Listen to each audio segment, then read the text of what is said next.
Good morning guys, welcome back to YouTube channel, welcome back to another episode. इस episode देखेंगे क्या क्या mistakes आपको गूगल पे के अंदर अवॉइड करना चाहिए, क्या क्या मिस्टेक्स आपको नहीं करना चाहिए गूगल पे के अंदर। चलिए शुरू करते हैं video. Before that do subscribe channel and watch till the end. Let's start the video. दोस्तों, आप जानते हैं कि गूगल पे इतना पॉपुलर है कि आप कहीं पर भी मोबाइल रिचार्ज करना हो या शॉपिंग करना हो, पेट्रोल पंप पे पेमेंट करना हो, बैंक ट्रांसफर करना हो, हर जगह पर आप गूगल पे यूज कर सकते हैं। इतना ही नहीं, हर एक बिजनेस ऐप जैसे कि जोमेटो, स्विगी, रेडबस, मेकमेट्रिप, ओला, उबर जैसे बिजनेस ऐप्स आप इसके अंदर से यूज कर सकते हैं।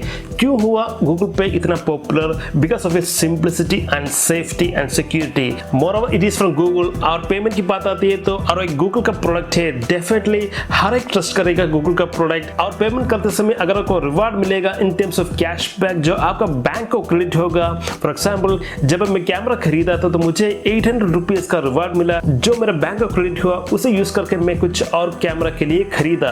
तो it is very helpful for those who are really in need of money. मगर यूट्यूब पे मैंने वीडियो देखा कि रिक्वेस्ट पेमेंट और डू पेमेंट, मतलब किसी और से रिक्वेस्ट पेमेंट करवाना और अपनी तरफ से पेमेंट करना, इसको लेके जो बिगिनर्स है उसमें थोड़ा कंफ्यूजन है। इसे यूज करके कुछ फ्रॉड एक्टिविटीज हो सकता है, इससे कैसे बचे, तो इसके बारे में एक वीडियो था। फॉर एग्जांपल, मैं एक सेलर हूं, एक मोबाइल का सेलर हूं, और एक बायर फोन करके बोलता है कि मुझे एक फोन चाहिए, ये फोन चाहिए, मैं इतना अमाउंट गूगल पे आपको सेंड कर दिया हूं और आपको रिक्वेस्ट भी आएगा कि इतना अमाउंट का रिक्वेस्ट आ गया है। अगर आप पहली बार रिक्वेस्ट देख रहे हो, आप पहचान नहीं पाओगे कि एक रिक्वेस्ट है, और बायर बोलेगा कि आप जरा एक्नॉलेज कर दे उस गूगल पे रिक्वेस्ट को। तो डेफिनेटली अगर आप यूपीआई पिन देते हैं उस रिक्वेस्ट को, आपका बैंक से उतना अमाउंट कट जाएगा। तो ये फ्रॉड है, ये फ्रॉड नहीं बोल सकते, आपका ही गलती है। आपका गलती से आपका पैसा गया है, वो एक रिक्वेस्ट था, उस रिक्वेस्ट को आपने अप्रूव किया तभी जाके आपका अमाउंट कट होता है। तो इसे कैसे मैनेज करें, इसे कैसे स्टॉप करें? जो फ्रॉड करता है वो मैक्सिमम ट्राई करेगा, हर एक से ट्राई करेगा कि उसको 1% चांस भी सक्सेस रेट हो, इसलिए वो maximum to maximum people try करेगा, हर एक को रिक्वेस्ट भेज सकता है। इससे बचने के लिए आपको सिंपली करना है, आपसे यूपीआई पिन पूछ रहा है तो ना करें वो ट्रांजैक्शन आपके लिए है या किसी और के लिए है। आपके लिए है तो ही आप यूपीआई पिन दे।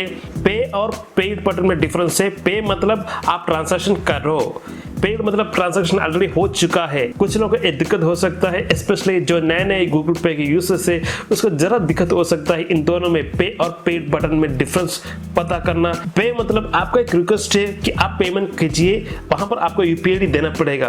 पेड मतलब पेड बटन आता है जब आप ऑलरेडी पेमेंट कर चुके हैं, उसका एक्नॉलेजमेंट है पेड बटन। तो इन दोनों में जो डिफरेंस है, जो नए नए गूगल पे का यूजर्स है वो फंस सकता है। सिर्फ आप ध्यान पे रखिए कि अगर आपसे यूपीआई आईडी मांग रहा है तो आपका बैंक से कट रहा है पैसा, वो आपका मर्जी से ही करे, आप वेरीफाई करें उस ट्रांजैक्शन को।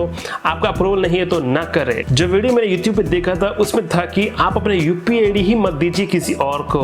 मैं कहता हूं कि आप दीजिए। This is one of the way that you can transfer money by using UPI ID. For example, आप अमेज़न पे देते हैं अपने यूपीआई आईडी, तभी जाकर अपना गूगल पे पे लिंक रिक्वेस्ट आता है कि इतना पेमेंट करो, तो आप अपना यूपीआई आईडी किसी को भी दे सकते हैं। बस इतना ही ध्यान रखेगी, अगर आपसे यूपीआई पिन मांग रहा है तो आपका पैसा कट रहा है, आपका बैंक से पैसा कट होगा। तो दोस्तों, ये था मेरी clarification regarding this issue, request payment जो फ्रॉड होता है, अगर होता है तो उससे कैसे बचे। नेक्स्ट एक अवेयरनेस है with my experience of saying, अगर आप गूगल पे यूज करते हैं पीक टाइम पर और आपने सेट कर दिया है एक बैंक एज प्राइमरी बैंक जो पीक टाइम पर इतना अच्छा रिस्पॉन्ड नहीं करता, मैं सजेस्ट करता हूं कि आप सेट करें एक प्राइमरी बैंक जो पीक टाइम पर भी अच्छी तरह से काम करे, ट्रांजैक्शन हो, फेलियर ना हो, पेमेंट प्रोसेसिंग ना दिखाए, तो ऐसी बैंक को आपको सेट करना चाहिए।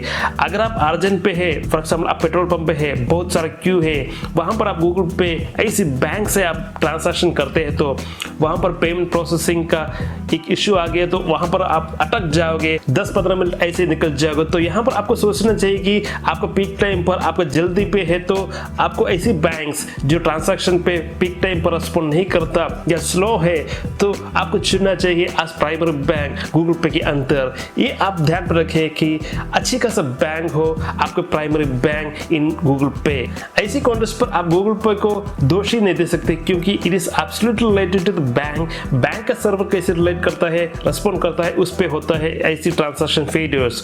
तो यहाँ पर मेरा सजेशन है कि अगर गूगल पे के अंदर एक वैलेट कंसेप्ट होता तो मेरा अप्रोच है, अगर मैं चाहूँ तो वैलेट के अंदर पैसा भर के रखूँ, अगर मैं चाहूँ तो ही। तो ऐसी सिचुएशंस पर अगर आप गूगल पे के अंदर से वैलेट से पैसा निकलता है, आपका बैंक सर्वर से रिलेशन, आपका डिपेंडेंसी खत्म हो जाता है, तो आपको ही कॉन्फिडेंस बढ़ेगा कि हाँ ये जो ट्रांजैक्शन है फेल नहीं होगा, आप सक्सेसफुली कर सकते हैं। वरना अगर आपका बैंक हर टाइम अवेलेबल है in terms of transaction, definitely it will be boost to you to use Google Pay in any situation. दोस्तों ये सब मेरा एक्सपीरियंस था जो मैंने बताया एज एन अवेयरनेस। अगर आपको कुछ डाउट है तो आप वीडियो पे कमेंट कर सकते हैं। वीडियो अच्छा लगा तो लाइक करें, शेयर करें and do subscribe channel. Thank you. जय हिंद, वंदे मातरम।